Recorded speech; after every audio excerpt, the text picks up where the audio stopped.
The 12th challenger came out of the hollow on a plank. 4 guards carried him, and the sound the great hall of Highfell made was not a gasp, but a long, low breath, the kind a crowd lets out when it understands the thing it came to watch will not end well.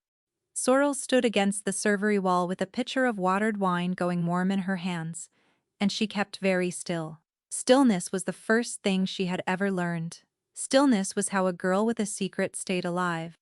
Below their feet, 3 floors down behind iron and old stone, the beast was still screaming. No one else could hear it. Sorrel could. She had been able to hear it since the night they brought her to Highfell as a scullion 9 years past. A sound beneath the sound of everything, a raw animal grief that lived in her back teeth. Tonight it was worse. Tonight, the moon outside the tall windows had begun to redden at its edge, and the nearer that color crept, the louder the creature wailed, and the harder Sorrel had to work to keep her own face empty. "That's the last of them," murmured Hesper beside her, the old kitchen matron who had smuggled her bread her first winter and asked no questions since. 12 of the finest alphas in Caldreth, not one lasted 100 heartbeats. At the high dais, Crown Prince Lucan rose. He was beautiful, the way a drawn sword is beautiful. Gold-haired, unmarked board. "Is that all of them?" he said, and his voice carried without effort to the farthest corner. 12 champions, and the hollow beast is no gentler than the day my father chained it. Does no one else care to try their luck? He did not expect an answer. The whole hall knew the terms.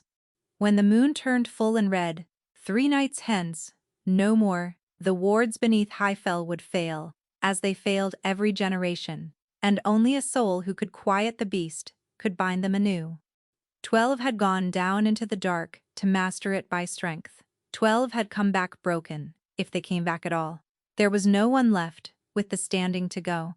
The herald lifted his staff and struck the flagstones. Once.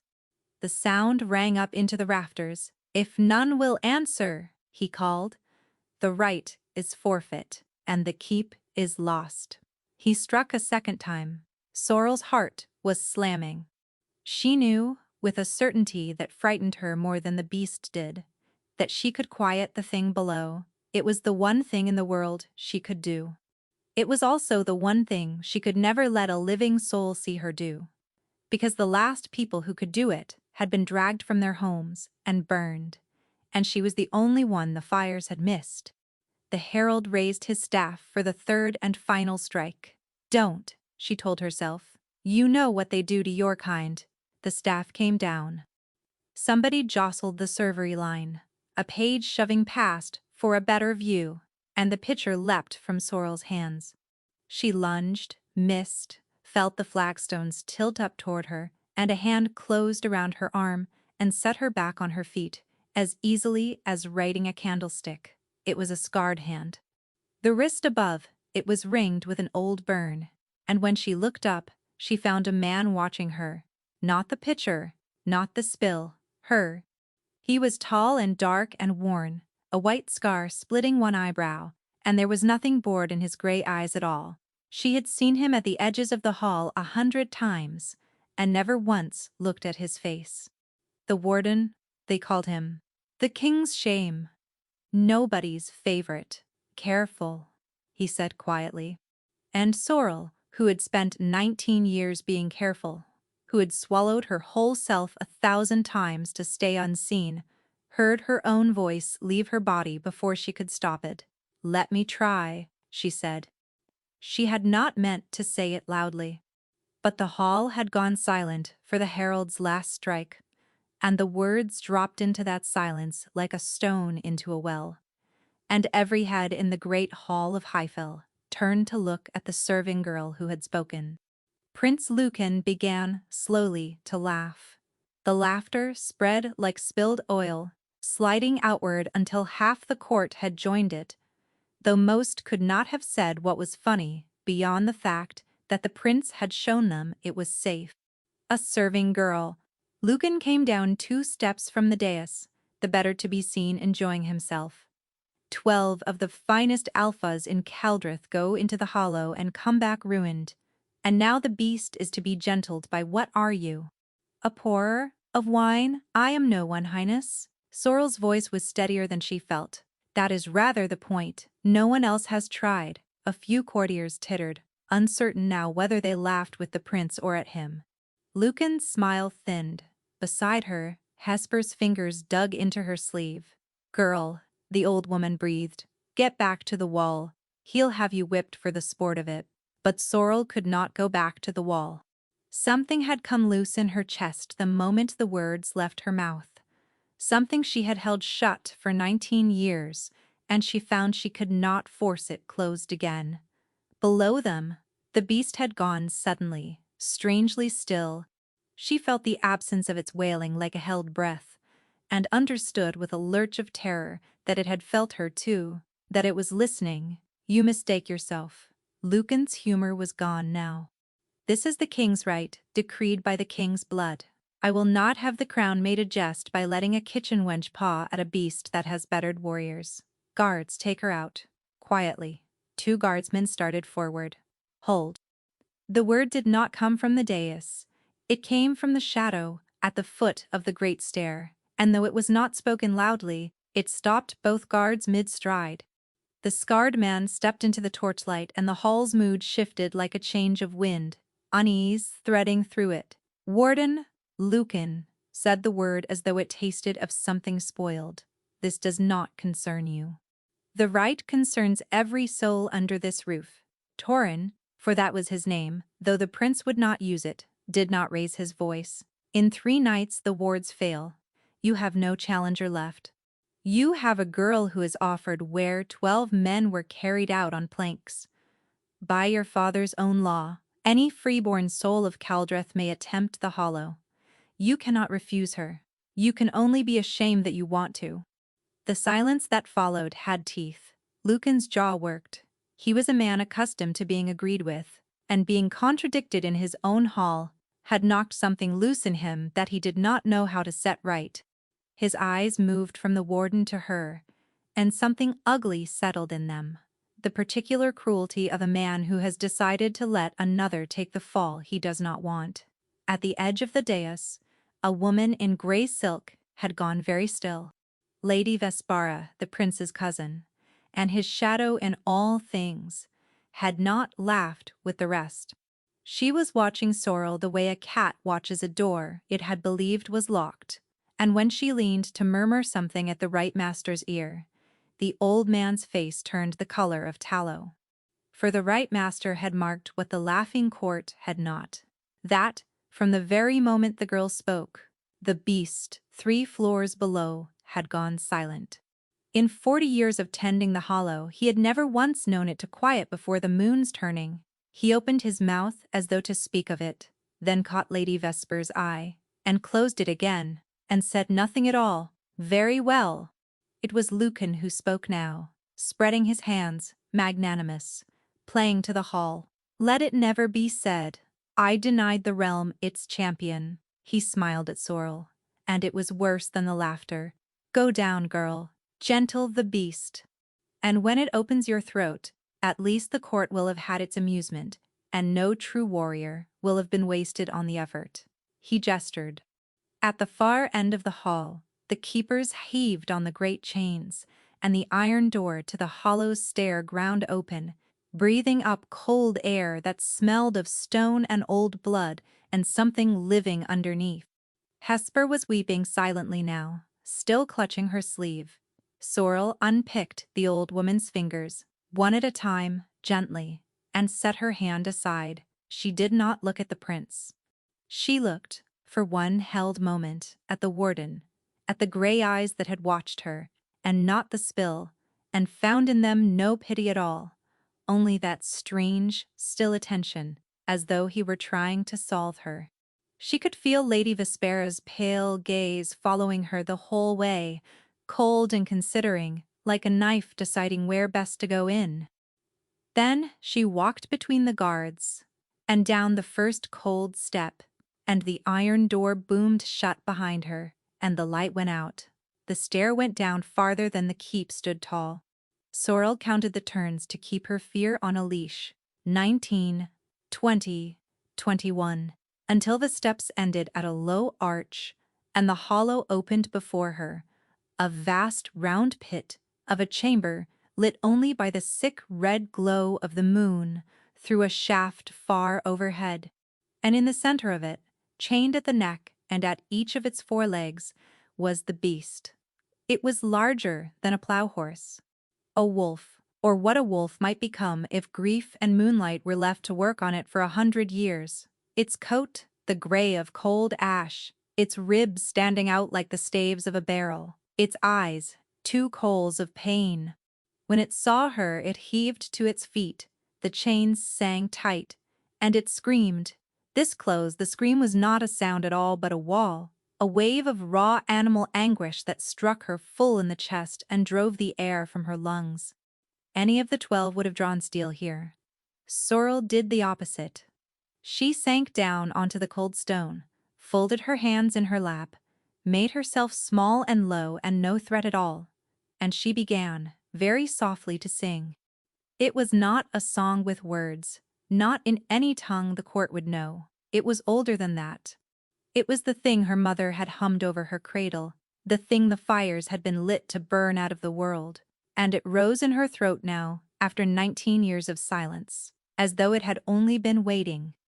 "I hear you," the song said, beneath and around itself. "I hear you. You are not alone in the dark." The beast stopped screaming. It stared at her, sides heaving, and Sorrel made herself keep singing, though tears were running down her face now, because the instant the creature quieted, its grief poured into her instead. That was how the gift worked. That was its price. She felt the 100 years of the chains. She felt the hunger and the cold and the unbearable loneliness of being the last of a kind. She knew that loneliness better than she knew her own name. She sang to it the way she had always secretly sung to herself. Slowly, the beast lay down. Slowly, it laid its great, ruined head in her lap. And far overhead, unseen by her, the old wards woven through the stone of Highfell flared back to light, one sigil after another, catching like lamps down a long corridor, until the whole keep stood ringed once more in a warding that had not shone so bright in living memory. When Sorrel climbed back, up the stair, bloodless, shaking, the beast's calm still humming in her bones, she stepped out into a great hall that had fallen utterly silent. They had heard the wards wake. They had felt the keep steady beneath their feet. And now the serving girl they had sent down to die was standing in the mouth of the hollow. Alive, unmarked, the red moonlight at her back. And not a soul among them knew what to do with it. It was Lucan who broke first. "It is a trick," he said, too loudly. "Some servant's trick. The beast sleeps, that is all." "The wards are lit, Highness." An old man in grey robes had come forward, the right master, his voice trembling. "Only the binding relights the wards. She has passed the trial of the hollow. She has done what your 12 champions could not." He turned to the hall and raised his voice, because the law required it spoken aloud. "By the king's decree, the one who binds the beast is bound in turn to the crown, to stand as warden consort of Caldrith, wed into the royal house, so that the gift may never again leave the keep undefended." Every eye in the hall went to Prince Lucan.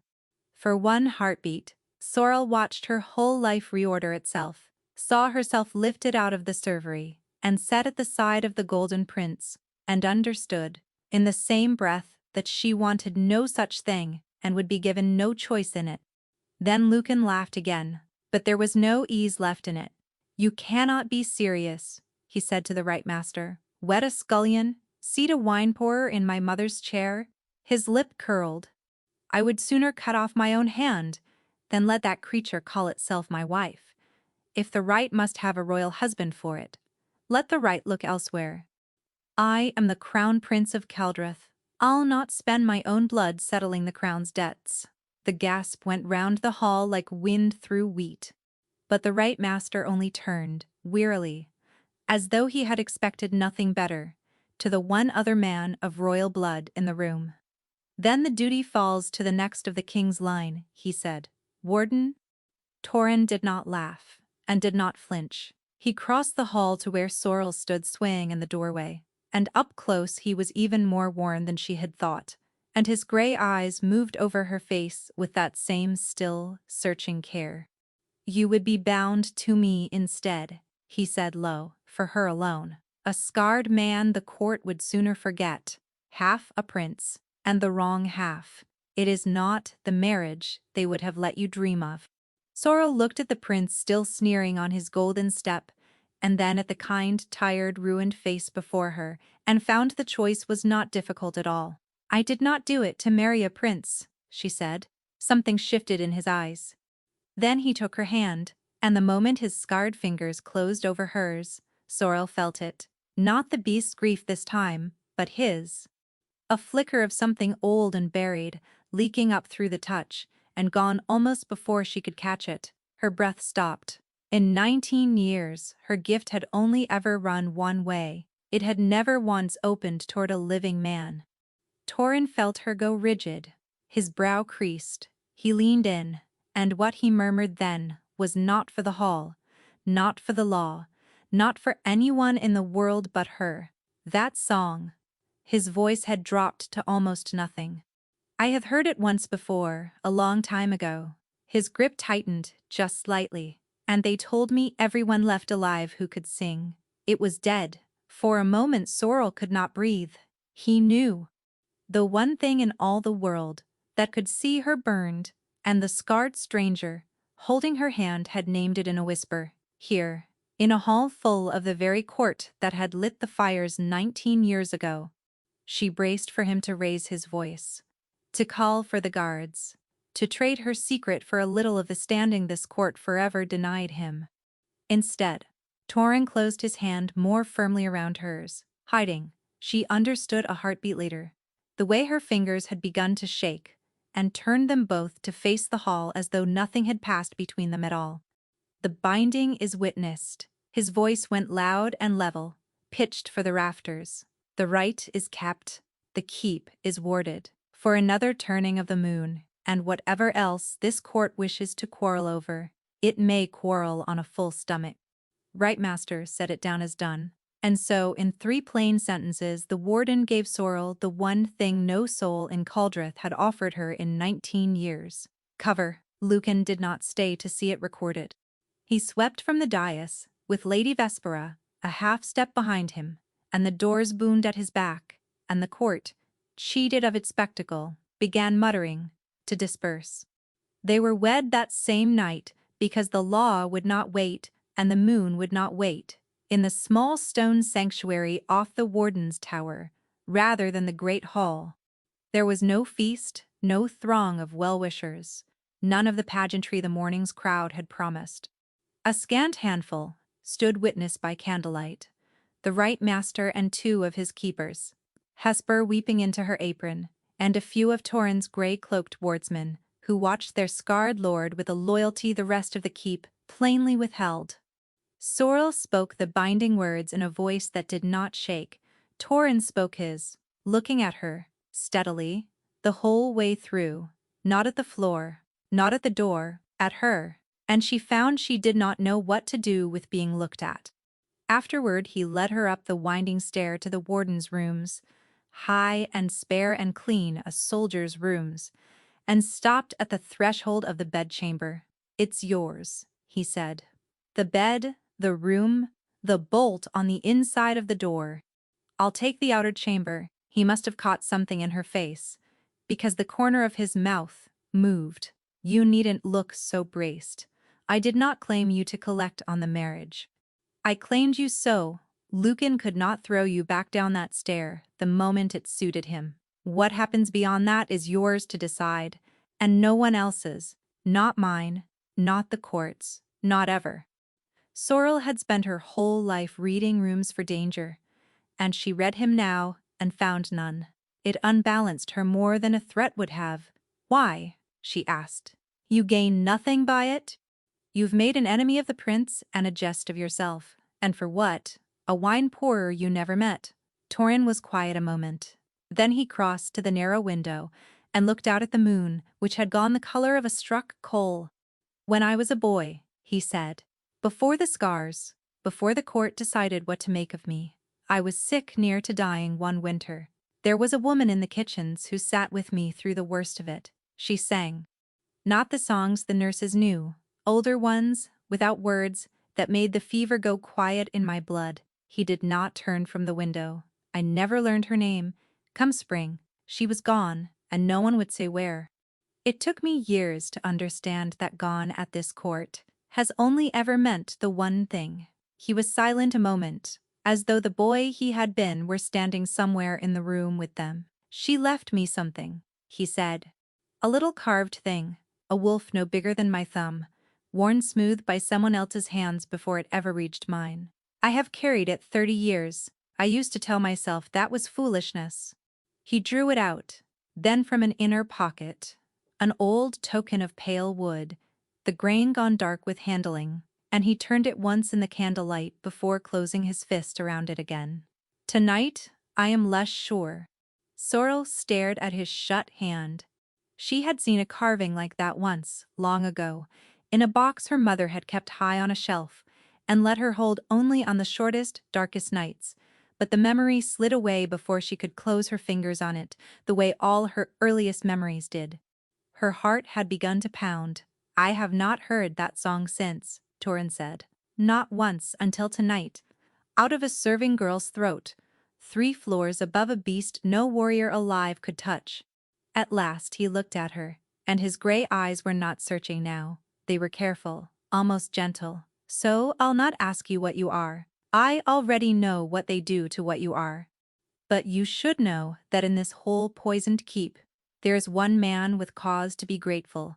The song still exists in the world, and you have gone and married him. For a long moment, Sorrel could not speak past the thing swelling in her throat. How do I know, she managed, that this is not the cruelest trap of all? You don't? Torin said simply. You'll have to watch me and decide for yourself. I'd think less of you if you did anything else. He nodded to the door. Bolt it tonight. All the same, old habits are the ones that keep you breathing. He stepped into the outer chamber and drew the door closed between them. Sorrel bolted it. Then she stood in the middle of the borrowed room, alone, and pressed both hands over her mouth, and did not weep, because she had long ago forgotten how, and far below her feet, in the black of the hollow, the beast that answered to no one lifted its ruined head toward her tower and very softly began to sing back. She stood frozen, listening, because if anyone else ever heard it, heard the untouchable beast, gentle itself for a servant, it had never been shown. They would not need her song at all to know precisely what she was. Mourning made Sorrel a queen in all but name, and the court set at once to making her pay for it. They could not strike at her openly. The wards were lit, the law was kept, and even Lucan dared not be seen unmaking a rite that held the keep from ruin. So they did it in the old way, the court's way, with glances and silences and words pitched precisely to travel. She felt it the moment she stepped into the long gallery, on Torin's arm, the way conversation guttered and relit as she passed, the way fans rose, the way a viscountess she had poured wine for 100 times looked straight through her, as though the chair of the warden consort had walked in empty. A scullion, someone breathed, not quite softly enough. In the consort's seat, my grandmother would have wept. She shamed the prince before the whole realm, said another. Cost us a clean succession to spare a servant's pride. And now we're to curtsy to that. Sorrel kept her chin level, and her face still. Stillness. Always stillness. It had kept her alive below stairs. It would keep her alive up here, where the knives were only sharper for being invisible. And then the sharpest knife of them all detached itself from the crowd, and came smiling to greet her consort. Lady Vespera sank into a curtsy. So flawless it was its own kind of insult, gray silk pooling on the flagstones. Up close, she was handsome and cold, and she held a stillness of her own that Sorrel recognized at once, because she wore the very same thing. How the whole keep is talking of you. A servant who did what 12 alphas could not. One does wonder where a scullery maid comes by such a gift. Her gaze dropped, unhurried, to Sorrel's hands, and rested there. A beat too long. Old blood, some are whispering. Older than this court cares for. But that is only gossip, and I never carry gossip. She smiled, and the smile did not reach her eyes. I do so look forward to knowing you better, consort. Before the moon turns. She glided away before Sorrel could summon a word, leaving cold air where she had stood, beside her. Torrn's hand settled at her back. You're afraid, he said under his breath. For her alone. Not a question. I am nothing of the sort. You are. I can smell it. At her startled glance, something rueful moved across his scarred face. Wolf-born, remember, fear has a scent, and yours is ringing like a bell. The court can't smell it. I can. So you may as well stop spending your strength hiding it from the one man in this room already on your side. It ought to have alarmed her that he could read her so plainly. One more crack in the wall she had lived behind her whole life. Instead, absurdly, it steadied her. She had spent 19 years making herself unreadable. There was a strange, dangerous relief in being, to one single soul, seen. That relief did not survive the day. The right master was waiting in the warden's tower at dusk, gray and grave, turning his staff over and over in his hands. Consort. He would not quite meet her eyes. The binding you made holds, but it is new, and the beast is old, and the red moon stands 2 nights off. Until it is past, the wards must be renewed each night, or they thin, and what lies below feels them thinning. He wet his lips. Only the hand that bound it contended. You must go down, every night, until the moon has turned, every night. Every night she must descend into the hollow and sing the song that could burn her, and pray. No soul followed to hear a serving girl work a dead people's magic. And if I am seen? She asked. The old man's silence was answer enough. She went down that night, and the next, and each time the beast laid its ruined head in her lap like a hound half its age, and each time a little more of its long grief bled into her, while a little of hers bled back, until she was no longer certain whether the loneliness that filled that pit was the creature's or her own. She began, though she told no one, to love the wretched thing. Twice she thought she was followed. Once, climbing back from the pit with the beast's calm still thick and warm in her, she caught a keeper's lantern bobbing at the head of the stair and had to press herself flat into a niche until it passed, heart-slamming, the last of the silver light dying on her fingertips, a single breath before the man rounded the corner. She learned, after that, to go up in darkness, feeling for each step with her feet, trusting the black to hide what the torches would gladly have shown. It was on the second night, the very eve of the red moon, that the danger she had never thought to fear came for her. There was a formal supper in the long hall, the sort the consort could not refuse without open insult. Sorrel sat at Torrn's side, ate nothing, and watched the tall windows, where the climbing moon burned a deeper and deeper red, and as it rose, something inside her began to answer it. It started behind her eyes, a heat, a tug, the song crowding up her throat unbidden, as though the moon itself were drawing it out of her. Then her hands. She looked down and saw the old blood surfacing, the way it always did when the moon ran red. The faint silver light waking beneath the skin of her fingers, the tell her mother had taught her to smother before she could walk. Down in the hollow, the beast howled, long and grieving, and every head in the hall flinched toward the sound, and she felt her own gift lunge toward it in answer, the silver spilling brighter across her knuckles. She stood so fast her chair shrieked on the stone. "Forgive me," she said, to no one, to all of them, and walked from the hall with her shining hands buried in her skirts, fast, and then faster, until she was very nearly running. She reached the dark of the servants' corridor a breath before the light could crest, and there she collided full force with someone standing just inside the shadows. someone who had been waiting. Someone who caught her by both wrists and turned her glowing hands up into the faint torchlight to see. The hands closing over her wrists were scarred. Easy, Torrin's voice, low and fierce against her ear. It's me. Close your hands. Good. Now breathe and keep breathing.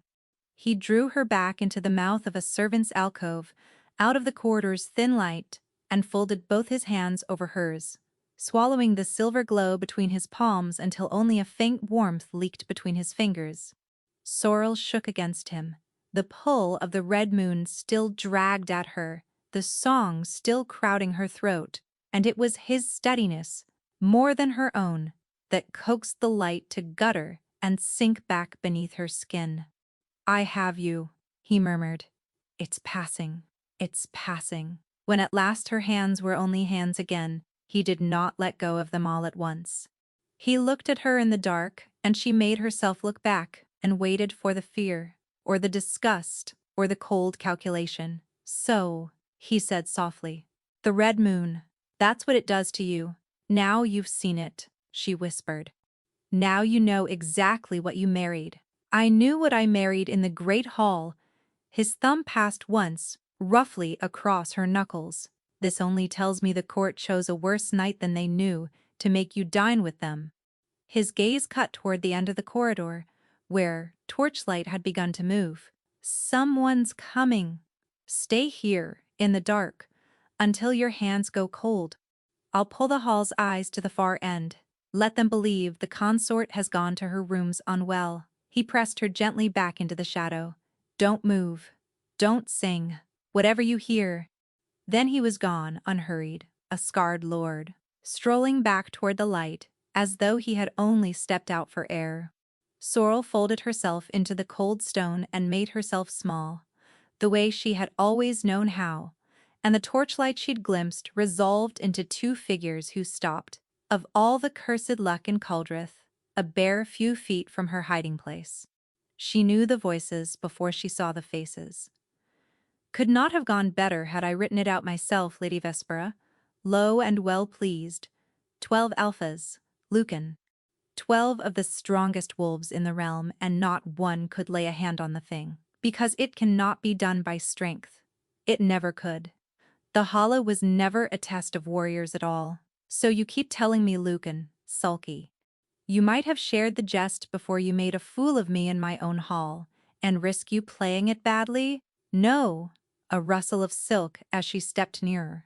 The trial had one purpose, cousin, and it has served that purpose to perfection. It was a snare. My grandfather hunted the gentling folk to the last hearth, or so we all believed. But a rumor has crept about for years that one whelp slipped the fires. How does one flush out a creature that can pass for a scullery maid? One builds a lock that only its blood can open. Then one sits back and waits to see whose hand fits. Sorrel's own blood had turned to ice. The beast answers to one kind of creature and no other, Vespera went on, soft as a blade, sliding home. And we sorry. And tonight a serving girl walked down into that pit and strolled back out of it alive. She has announced to the whole realm what she is, and hasn't the wit to know she's confessed. Lucan was quiet a moment. You're certain of it? I watched her hands at supper, a smile in the voice and something terrible under the smile. I am certain. My grandfather began this work. Lucan, I intend to finish it. When the red moon stands at its peak tomorrow night, the last of the gentling folk is gone. The crown is cleansed. The right passes to a blood this court can stomach, and your clean succession is handed back to you, as though you never let it slip. A pause, and then, almost fondly, my grandfather burned the mother, you know. A singer, they hauled out of a farmhouse. The winter of the great purge. He went to his grave, sorry he'd let the child slip his fingers in the smoke. I mean to make him a gift of her, late as it comes. All I ask of you is that you look the other way. Can you manage as much? And if the warden objects, Lucan said slowly, he's made himself her shield. He'll not stand quiet while you set a fire beneath his wife. The warden, said Vespera, and Sorrel heard the shrug in it. has spent his whole life being the half of a prince that no one wanted. Half royal blood chars the same as any other, should it come to that, but it will not come to that. Cut the shield away from the thing it guards, and the thing burns alone. Her footsteps began to drift off. Leave Torin to me. Their voices trailed away toward the light, and left Sorrel alone in the dark, with the whole shape of the trap laid open around her. It had never been a trial. It had been a hook baited with the one thing she had never once been able to stop herself from doing, and she had swallowed it so deep. The barb stood out the other side. Tomorrow night the moon would crest, and they would be rid of her, and the woman who meant to see it done was already gliding off to find a way to cut Torin down first, so that no one would be left standing between her and the danger. 19 years of hiding, and she had undone all of it in a single hour, and dragged the one man who had ever been kind to her toward the same fate at her side. She thought of Hesper's smuggled bread, and Torin's steady hands closing the silver light away, and the beast that laid its ruined head so trustingly in her lap. Somewhere in these last few days, without ever meaning to, she had gathered a small handful of things she could not bear to lose. At the exact moment she had the least power to keep them, sever the shield from the thing it guards. She would not let them. If the end was coming for her regardless, then she would see Torin clear of it, first get him far from her, and from the danger that followed her like a scent, whatever it cost her to do it. Even if the cost was him, Sorrel did not sleep, and she lay in the borrowed bed with the red moon, a single night from full, swollen and low and red outside the tower window, and counted the hours she had left the way she had once counted the beats of the ceremony that made her a wife. By this time tomorrow, the moon would stand at its peak. Lady Vespera would finish the work her grandfather had left half done, and Sorrel would be gone for good. She found she was not so afraid of that as she had expected. She had spent 19 years waiting for the fire, in one shape or another. What she could not bear, what turned her stomach to water, was the other thing Vespera had said: sever the shield from the thing it guards. They meant to cut Torin down first. And Torin, who had given her cover and a bolt on the door and the first kindness of her whole life, would let them do it, because somewhere along the way he had decided she was a thing worth standing in front of. She would not allow it. At first light, she would slip the bolt, take the servant's stare she knew better than any highborn in Culdreth, and be gone before the peak, out of the keep, out of the realm, out of the path of the danger that followed her like a scent. Let Vespera find an empty chair and no one to condemn. A man could not be burned as a shield for a thing that was no longer there. It was the right plan. There had been one thing to do first. Earlier, when the keep had gone quiet, Hesper had come to her. The old woman still moved through Highfell's back passages, like a ghost who had haunted them long enough to own them, and pressed a small cloth bundle into her hands. Bread, hard cheese, a few coins worn smooth with age. "I don't know what's coming, girl," Hesper had whispered, her eyes wet.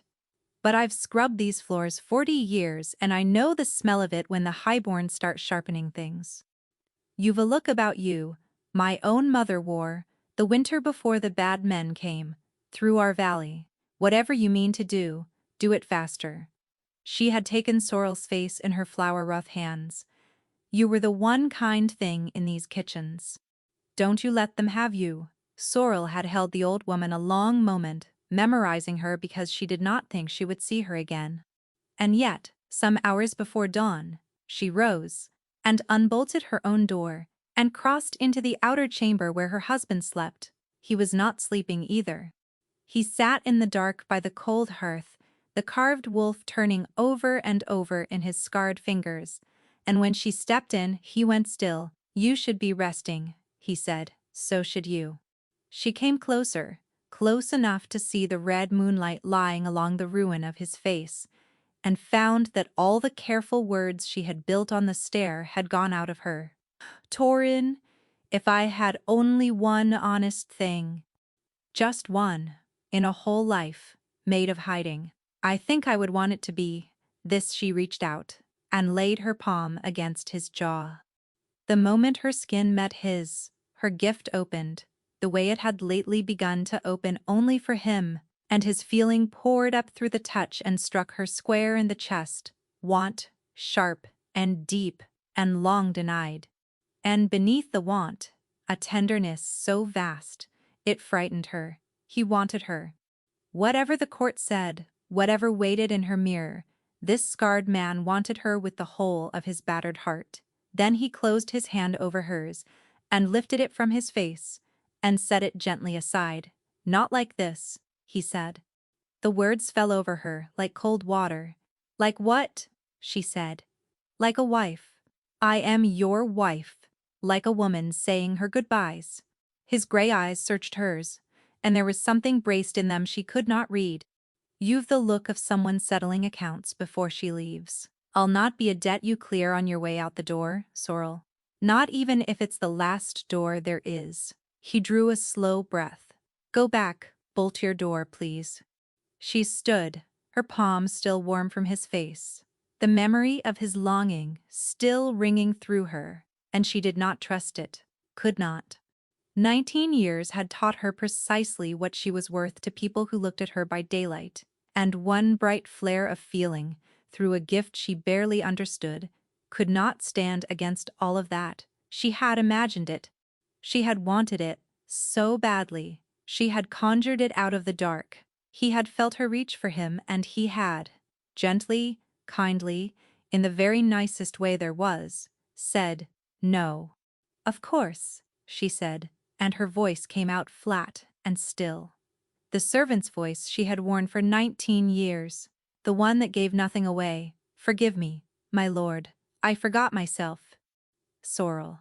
But she was already through the door, and she slid the bolt home between them, and leaned her forehead to the wood, and understood that even now, even at the very end, she was still the scullion, still the monster, still the thing that no one, not even the kindest man left alive, would choose if he were not forced to. She would not reach for him again. She would spare him that much, along with the fire. She lay back down atop the coverlet without undressing, and watched the red moon crawl across the window, and made herself go cold and quiet inside, the way she had learned to in a ditch a lifetime ago. It was a small mercy, she told herself, that he did not want her. It would make the leaving cleaner. You could not truly abandon a man who had never reached for you. You were only sparing him a wife he had been saddled with by law. She repeated it until it almost held. The trouble was the memory of his longing, still warm against her palm, calling her a liar every time she closed her eyes. At dawn, she would vanish. And she would not say goodbye, because he had told her, in as many words, that he did not want one. Dawn betrayed her. She was on the servant's stair before the sky had grayed, Hesper's bundle tucked against her ribs, and she got no farther than the second landing before she saw them. Watchers. 2 of Vesper's household men, posted where no household man had any business, their eyes fixed on the warden's stair. When she doubled back for the kitchen passage, there were more. The keep had been sealed in the night, quietly and thoroughly. Every bolt hole she knew, stopped up with a man who would not meet her eyes. Vespera had guessed she might run. Vespera, it seemed, had guessed everything. There was no leaving. There was only the day, grinding its slow way toward the peak, and Sorrel spent it in the warden's tower with her heart lodged in her throat, unable to warn Torin without telling him the whole of it, and certain that if she told him the whole of it he would do something, and that the sparrow was waiting patient as a spider, for him to do something. The summons came at dusk. The whole court to the great hall by the prince's word, to witness the turning of the red moon and the renewing of the wards, as had been done every generation, the herald cried, since the first stone of Highfell was laid. Sorrel knew a scaffold, when she saw one dressed up as a ceremony. They brought her in on Torin's arm, and the great hall was full, fuller than it had been the night she said, "Let me try," and the tall windows ran red with the climbing moon. She felt it the instant it cleared the hills, the heat behind her eyes, the song crowding her throat, the silver waking beneath the skin of her hands. She could no more have stopped it at the peak than she could have stopped the tide. She folded her hands into her sleeves and prayed to gods she did not believe in. Lady Vespera rose from her place beside the prince. "My lords, my ladies," her voice carried, sweet. "Before the wards are renewed, the crown would have you see, with your own eyes, by whose hand they are held." She turned and pointed one white finger, and smiled. "Show them your hands, consort." The whole hall looked, and there was nothing on earth Sorrel could do to stop the silver from spilling out between her fingers, bright as cold fire, plain as a confession. The sound the court made was not a gasp. It was a recoil, 600 people leaning back at once, the old word passing mouth to mouth like a sickness. "We Zari, gentling folk, the burned ones, Vespera, let it swell." And then she pitched her voice over it, ringing. "The purge was left unfinished," she said. "My grandfather's work. One whelp slipped the fires, and has crept these 19 years through your kitchens, and now sits crowned in a consort's chair with the old cursed blood shining in her hands. I say we finish it. I say the red moon takes back what it is owed." She lifted her arm. "Take her." Lucan looked at the floor, and that was the moment the peak broke the wards. It happened as it happened every generation, at the very crest of the red moon. The old sigils in the stone shuddered and dimmed, but this year there was no fresh binding to catch them, because the one who could bind them was being led to her death. 3 floors down, in the dark of the hollow, the beast felt its chains go soft, and it came up. The floor of the great hall burst upward in a spray of stone. The beast erupted into the light, huge, gray, maddened, a century of grief and moonlight, given claws, and the ceremony broke into chaos. The court scattered like a struck anthill, screaming and clawing for the doors. In the chaos, Lady Vespera did not run. Sorrel saw her draw it from beneath her cloak, a brand of dull silver, old and pitted, the metal drinking the light instead of throwing it. The quench, forged in the purge, to burn the gift out of the gentling folk root and all. Forged, the old tales said, to unmake even a wolf. And Vespera came for her through the panic, with the thing raised, because a rampaging beast was as good a cover as a fire. Sorrel, Torin, was already moving. She never saw him decide. One moment, he was a scarred man in a ruined hall. The next, the air tore, and a great dark wolf stood where he had been, bigger than she had known, black as the space between stars, and he threw himself into the path of the silver brand that had been meant for her heart. The quench took him in the shoulder. The sound he made was not a wolf's sound, it was worse. The dull metal flared, greedy, and Sorrel felt it through the gift like a scream in her own bones, felt the wolf in him gutter, the way a thing that has burned for a lifetime goes suddenly, horribly out. The great dark shape collapsed, and folded and shrank, and it was Torin lying on the broken stones, human, gray-faced, one hand pressed to the shoulder the brand had struck, and behind his eyes, where she had always felt the low, steady presence of his wolf, there was nothing. A cold, swept hearth. Gone. Vespera lifted the brand again. Sorrow stopped thinking. She rose, and she turned from the woman with the weapon to the beast tearing the hall apart. And she opened her mouth, and, before the entire court of Caldrith, before the prince, before the doom that had been laid for her, she sang. It was not hidden this time, it filled the hall. That old wordless song, rising over the screaming, and every soul there heard the last of the gentling folk do openly the thing their grandfathers had lit fires to erase. The beast froze mid-lunge. It turned its ruined head. And it came to her, not to kill, but the way a dog comes home, and it lay down at her feet in the wreckage and put its great head against her knee, and the hall went utterly, ringingly silent. They had come for her life. They were alive, every one of them, only because she had not let them. "Take her, then," Vespera said again. But her voice cracked on it now, because she had felt the room turn. You loosed the beast. The right master's voice shook, but it carried. You broke the wards at the peak, with the whole court beneath this roof. She is the only hand in the realm that can hold that creature. And you would put her to death and leave us bare to the next red moon? He looked around at the shaking nobles, at the cracked and broken flagstones, at the girl with the monster gentled at her knee. Be rid of her, and you have 3 more years to live at the most. No one moved to touch her. Into that frozen silence, gray cloaks closed around Sorrel and the fallen warden, Torrhen's own men, the handful loyal to a lord nobody wanted. And they lifted their broken lord between them and drew Sorrel with them toward a side door, fast. The last thing she saw as they pulled her out was Lady Vespera, standing very still amid the ruin, the quench dark in her hand, watching her go with a look that promised she was not finished. Not nearly. They put Torrhen in a wagon in the dark, and Sorrel climbed in beside him and took his cold hand in both of hers, and his grief came through the touch and drowned her.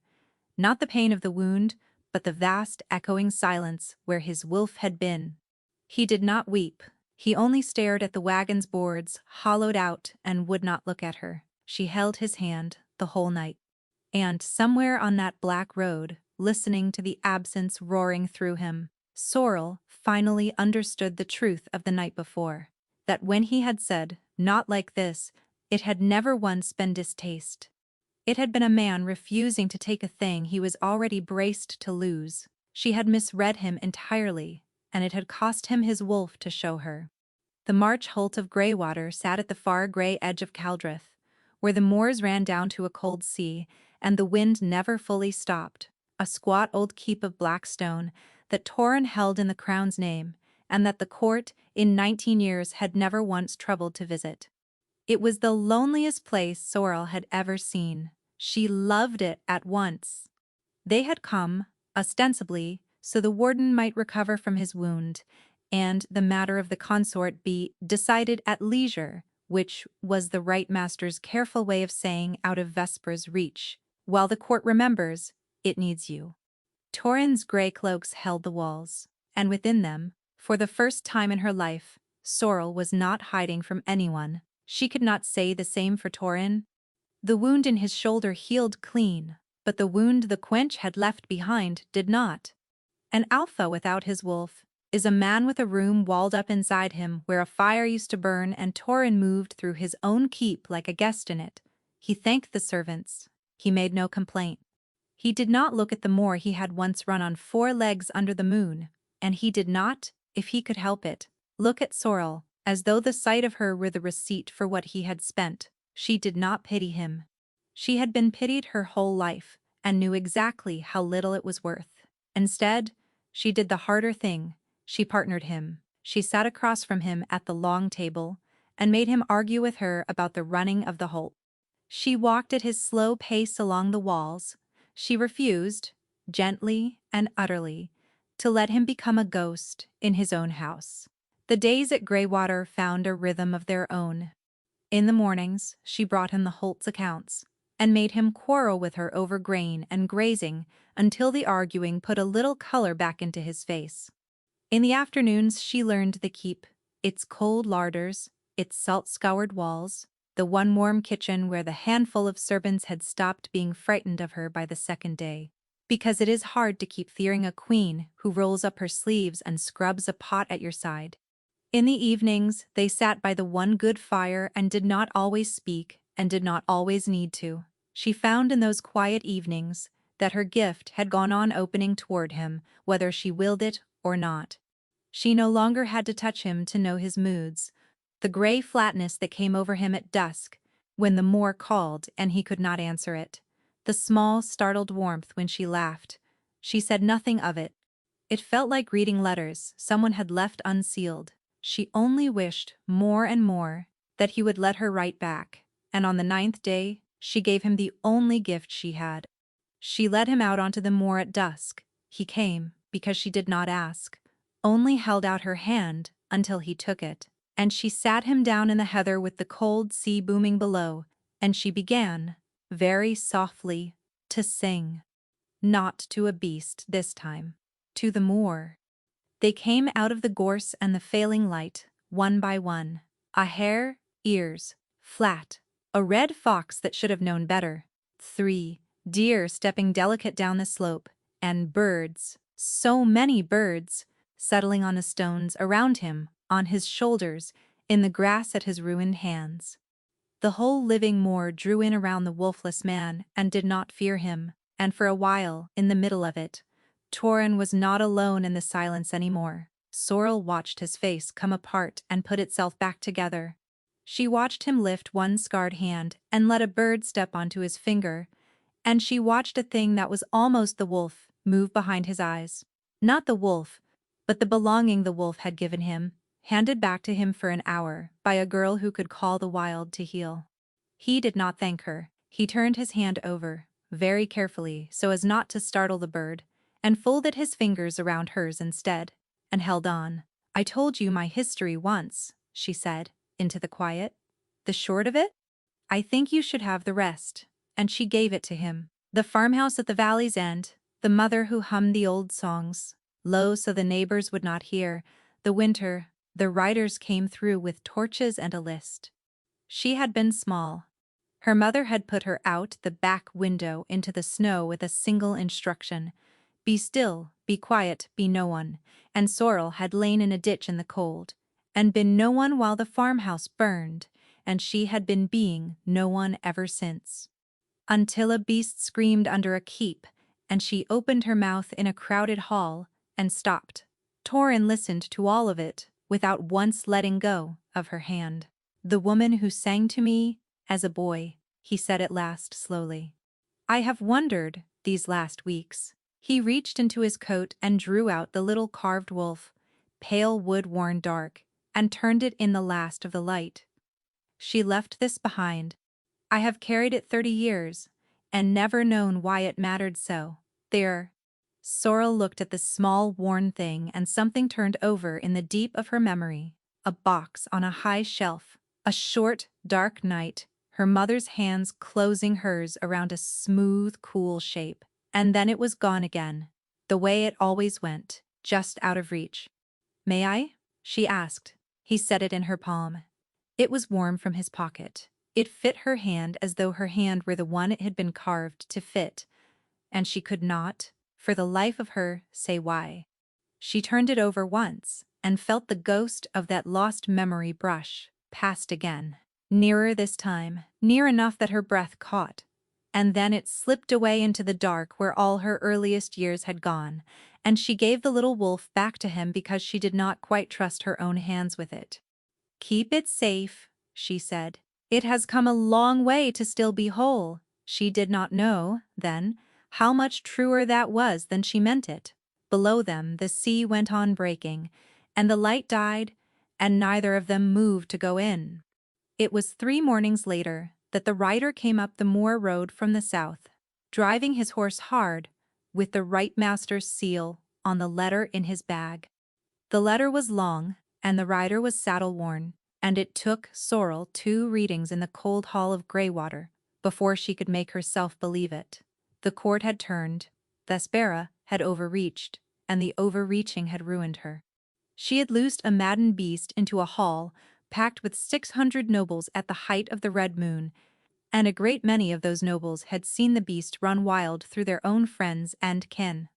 And they had done the arithmetic the right master had done aloud, that the only hand in Caldrith that could stand between them and the next red moon belonged to the girl Vespera had tried to destroy. Fear is a great cleanser of principles.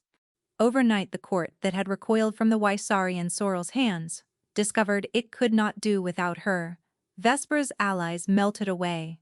The lady herself had been confined to her apartments pending the king's judgment. There was more, all of it, scarcely believable. The right master wrote that the older families, the ones who had lost sons and daughters to the beast in the great hall, had gone from calling Sorrel cursed blood to calling her the realm's shield in the space of 3 days, and that the change had the particular fervor of people frightened badly enough to rewrite their own memories. A shrine, he noted dryly, was already being spoken of, Songs were being written, real ones, with words, about the serving girl who had walked down into the hollow and come back up alive. The court had a great gift for adoring whatever it had most lately tried to cast out, and Lucan. Sorrel read the passage twice, and then, a third time, Lucan had reconsidered. The prince, wrote the right master, in his dry, careful hand, was minded to withdraw his refusal of the trial's law. He would take the warden consort as his own queen after all. It would set everything to rights. The gift bound safely to the crown as the law intended, the servant's stain washed clean by a royal marriage, the succession secured. Sorrel would not be a hunted thing in a border ruin. She would be Queen of Caldreth, honored, protected, beyond the reach of any fire for the rest of her days. She need never hide again. It was, the letter observed, a most generous resolution, and the court awaited her return with. The right master permitted himself the word gratitude.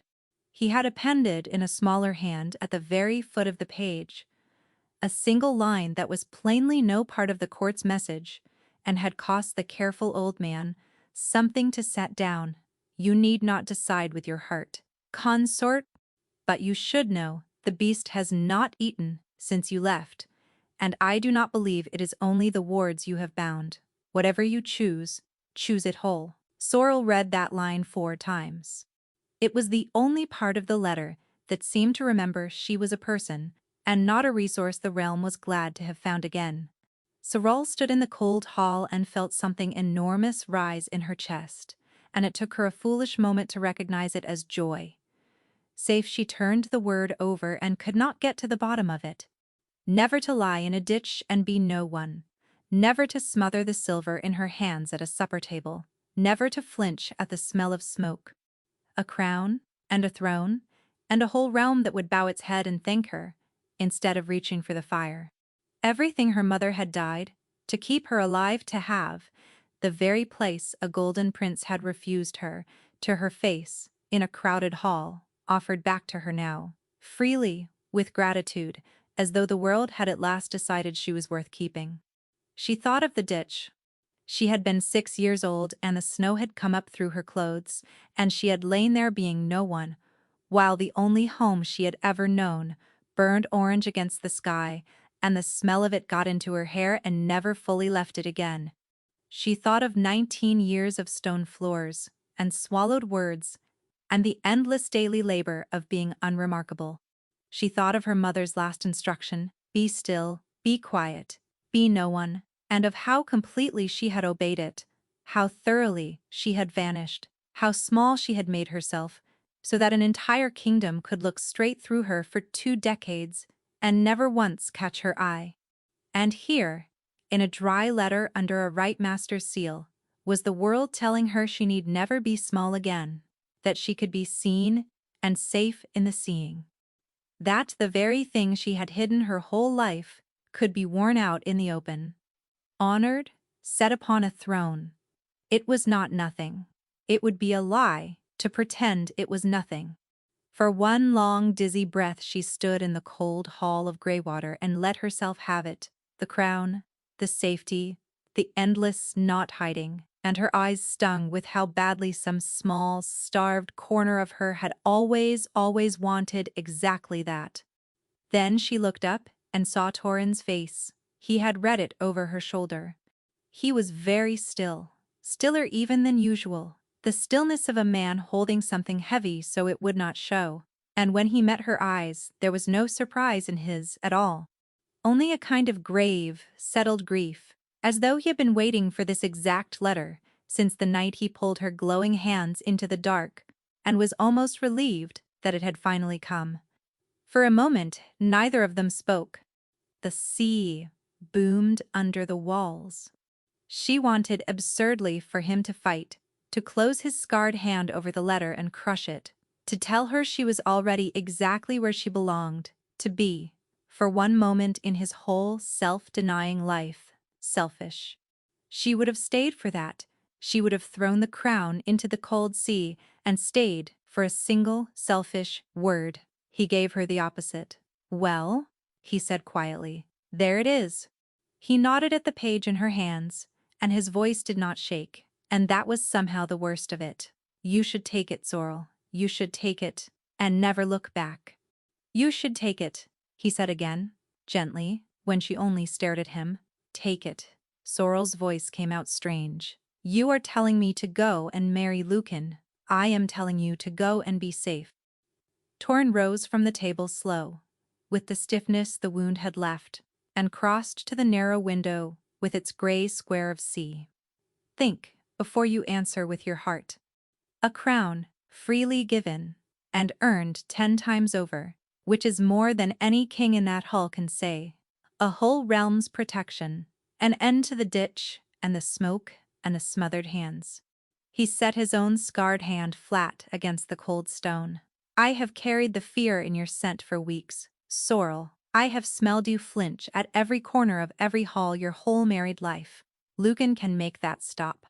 He can make it so no one ever lights a fire under you. Again, a breath. I cannot. That is the plain truth of it. I can give you a black keep at the edge of the world, and a life spent still glancing at the door. I don't want the crown. You should. He would not turn from the window. You were made to be more than a thing that hides. And his voice caught, once, and he mastered it. I am a wolfless man. The court has despised since before you were born. Half a prince. They always called me, well, now, I am not even that.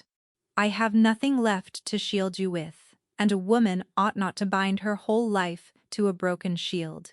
He said it evenly, reasonably, as though he were settling the accounts of the Holt. The right master can undo the binding. He, as good as says so. There is no shame in it. You go to your crown, and I stay at my wall, and in a year you will scarcely remember the scarred man they married you to by mistake. And if I don't want the crown, she said. If I want the wall then, you want it because you are grateful to me, he said. And gratitude is a poor foundation to build a life upon. You would waken 10 years in a cold hall at the edge of nowhere and know exactly what you had traded for it. And you would be too kind to say so, and I would smell it on you every day. He shook his head. I have watched people spend their whole lives being quietly disappointed at this court. I will not be the thing that does that to you. Not you. You don't get to decide what disappoints me. No, he agreed. But I get to decide what I will let myself take. And I will not take a woman's entire future because she pitied a man who lost his wolf in front of her. You keep saying what you'll allow yourself. Sorrel's voice had gone very quiet. As though the only person in this room permitted a choice is you. As though I am a debt to be forgiven, or a horse to be handed off to a better rider. I have been given away my whole life, Torrin. The fire took my family and left me to the snow. The kitchens took the girl who crawled out of it, and handed her a tray. The trial gave me to the crown. Lucan handed me back like a dish returned to the kitchen. You are the only one who ever once asked me what I wanted, and now, at the very last, you have decided to stop asking, because you are afraid of the answer. He had no reply to that, but he did not change his mind either. That was the terrible, immovable thing about him. He was not a man who broke. And Sorrel understood. Then, standing in the cold hall, with the letter shaking in her hand, that this was the same thing as the night before the fire. He was doing it again.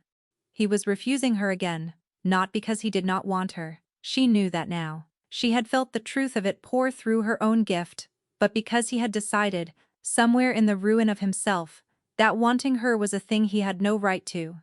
He had lost his wolf between her and a silver brand, and instead of letting that be a claim on her, he had turned it into a reason she deserved better than him. His coldness had never once been distaste. It was love wearing the only mask a man that stubborn would ever let it wear. And that was so much worse because you cannot argue a man out of loving you too well. She had spent the whole ride from the hollow, believing she had wronged him by misreading his refusal. Now she saw the deeper cruelty in it. That understanding him did not help her at all, because the wall between them was not a misunderstanding she could clear away with the right word. It was the very shape of his love. He did not think too little of her. He thought too little of himself, and had decided to call it a gift. "Look at me," she said. He would not. "Torin, look at me and tell me you don't want me. Say that and I'll go. I'll go tonight." She crossed the hall to him. "But you can't. Can you? Because I felt you. That night. I put my hand on your face, and I felt every bit of what you feel. And you know I did, and that is the real reason you sent me away. Not because you didn't want it, but because you wanted it so badly you couldn't bear to have it and then lose it to a fire." His jaw was iron. "That changes nothing. It changes everything." But he had made his face a wall, and set his shoulders, and by morning he had arranged it all. The escort, the fresh horses, the letter of reply that gave her in his own hand, back to the crown that had thrown her away. He had chosen it for her. The safe life, the crown, the golden prince. He had decided. He loved her too much to keep her. She let him think she had agreed. It was easier than fighting him at a locked door. That night she lay awake in the Black Keep, listening to the sea, and did not weep. Weeping was a thing she had given up in a ditch at 6 years old, but she came nearer to it than she had in years. Not for the crown. She did not want the crown. She came near to weeping because a man had loved her so badly and so wrongly that he had folded his whole heart into an envelope, addressed it to someone else, and called that kindness, and meant it. By morning, she had stopped being sad and started being certain. So they rode south again, the whole long way back to Highfell, back toward the great hall that had laughed at a serving girl.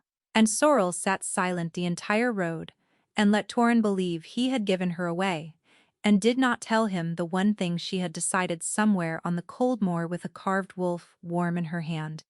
That she had spent her whole life being handed from one set of hands to another, and that she did not intend ever again to be given to anyone, not even by a man who loved her enough to break his own heart doing it. They crowned Lucan when the red moon had waned to a thin pale hook in the great hall of Highfell before the whole assembled court, the same hall, the same 600 faces, the same high dais where a bored prince had once laughed at a girl for saying "let me try." Sorrel came in on the warden's arm one final time, and the court that had recoiled from the Waisari in her hands now parted before her and bowed. What had run ahead of her, the wayward does. Here was the one who had gentled the beast that had run wild among them, the realm's shield against the moon. They did not love her, she felt that plainly, under the bowing. But they were afraid of what became of them without her. And at this court, fear had always done the work love would not. She kept her chin level and walked to the foot of the dais, where the new-crowned king waited, with his hand held out for hers, before them all. "Consort." Lucan smiled his golden smile, warm now, generous, as though the great hall held no memory of the last time he had spoken to her in it. "Caldrith owes you a debt it means to pay in full. Come and take the place you were always promised." He lifted his voice for the court. "Let it be seen that the crown sets right what was done wrongly. I will have this woman as my queen." The hall waited. Somewhere behind her, among the gray cloaks at the back where the forgotten stood, Torin waited too, wolfless, scarred, having already, in his own mind, given her away. Sorrel looked at the golden hand held out to her. It was everything. Safety and honor and a whole realm on its knees, and never again the ditch or the smoke. Her mother had died to keep her alive to reach for exactly this. She did not take it. "You did not want me," she said, and though she did not raise her voice, the hall was so silent it carried to the rafters. "When you thought me only a serving girl, you laughed. When you thought me ugly-blooded and cursed, you looked at the floor and let a woman lay a fire under me. You want me now, now that I am useful, now that the court is frightened, now that I hold the one thing you cannot do without." She shook her head slowly. "That is not being chosen, Your Grace. That is being needed. I have been needed my whole life. I am done being grateful for it." Lucan's smile curdled. A stunned murmur rolled back through the hall. I was chosen once, Sorrel went on, and she turned, there before the whole of Caldrith, to the back of the hall, by a man who claimed me when I was nothing to gain and everything to lose. Who gave me a bolt on a door and asked nothing behind it, who stepped in front of a fire meant for me and lost the best of himself doing it, and then tried to hand me a crown because he decided he wasn't good enough to keep me. Her voice cracked, and she let it. I don't want the throne, Torin. I don't want the safe life. I want the one who wanted me first. And then Lady Vespera, from her place of disgrace at the side of the dais, undone, cornered, watching the last of the gentling folk refuse a crown and slip forever out of her reach, screamed something wordless, and drew the quench from her sleeve, and lunged, not at Sorrel, but at the king himself, the golden fool whose reconsidering had ruined all her grandfather's work. She never reached him. The beast came through the broken floor of the hollow like grief, given permission. But it did not come maddened this time, and it did not come for the court. It came for Sorrel, the way it always came now, and it put itself between its gentler and the woman with the silver brand. One vast grey paw came down and pinned Lady Vespera to the stones. The weapon her family had forged, to unmake the old blood, skittered from her hand and lay dark and harmless on the flags. She thrashed and could not rise. Then the king's guards were on her, closing from every side, and the last of her grandfather's work ended, not in fire, but in irons, as they hauled her from the hall to answer for the beast she had loosed upon her own kin. In the chaos, Sorrel had already turned and run the length of the hall to Torin. And as she reached him, as her hand found his face the way it had the night before the fire, the thing she had prayed for without daring to name it, happened. His wolf answered. She felt it through the gift like a coal breathed back to flame, down in the walled-up dark of him, where the quench had left only a swept cold hearth. Something stirred, and caught, and rose. The silver had not killed his wolf, after all. It had only buried it deep, under grief and a lie he had told himself about deserving nothing. And now, with her hand on his face, and her voice ringing through the whole hall having chosen him before a king, it broke the surface like a swimmer coming up for air. Torin gasped, his grey eyes flaring gold at the edges. He was not whole in an instant. That would take turnings of the moon yet. But the room in him where the fire had been was no longer cold, and they both felt it wake. You chose me, he said, wonder cracking his voice. In front of all of them, you gave up a crown. And you, I did, Sorrel said, and I would do it again in front of 600 more. You stubborn, self-sacrificing, wonderful man. You do not get to give me a way to be kind. My place is where I choose it, and I choose you. She was still holding the little carved wolf. She had carried it out of Greywater in her fist, without quite knowing why, and now, with the bond flooding open between them and his wolf stirring under her hand, the last locked door of her memory finally swung wide. The box on the high shelf, the short dark night, her mother's fingers closing hers around a smooth, cool shape, and her mother's voice. Low so the neighbors would not hear. This was carved by your grandmother, and given to a little sick boy at the great keep the winter I served there, so that he would not be alone in the dark. Keep it, in case the world ever forgets who we were. Sorrel opened her hand and looked at the pale, worn wolf, and looked at the man whose whole life it had traveled through, and began, helplessly, to laugh even as she wept. It was my mother, she said, the woman who sang you well as a boy, the one who left you this. She saved your life 30 years ago, Torin, and left a piece of us in your pocket, and you have carried my family next to your heart your whole life, without ever knowing their name. He stared at the carving. He stared at her. And whatever he might have said was lost, because she was already kissing him, and he was kissing her back with a wolf waking behind his eyes. They did not stay to see the rest of Lucan's reign, which was long and dull, and haunted at every red moon by the knowledge that the realm's survival depended on a woman who had refused his crown to his face. Sorrel and Torin went back to Greywater, to the black keep at the edge of the world where no one had to hide. She never rechained the beast, there was no need. A thing that is truly gentled does not have to be bound. And it followed her home across the moors and slept, most nights, across the door of the Marchholt, like the largest and strangest of hounds. Torin's wolf returned to him slowly, over the turning of a year, and the first night he ran the moor again on 4 legs beneath the moon. Sorrel stood on the wall and sang the wild out to run at his side, so that neither of them need ever be the last of anything again. The realm had judged her by the face she wore in daylight, and the tray she carried through its halls. Torin had listened, from the first, for the truer thing underneath, and heard it, and stepped in front of a fire for it. And then very nearly given it away, out of an excess of love. In the end, she had done the one thing no one had ever let her do. She had not been chosen, or claimed, or handed on, or spared. She had chosen, and she had chosen him.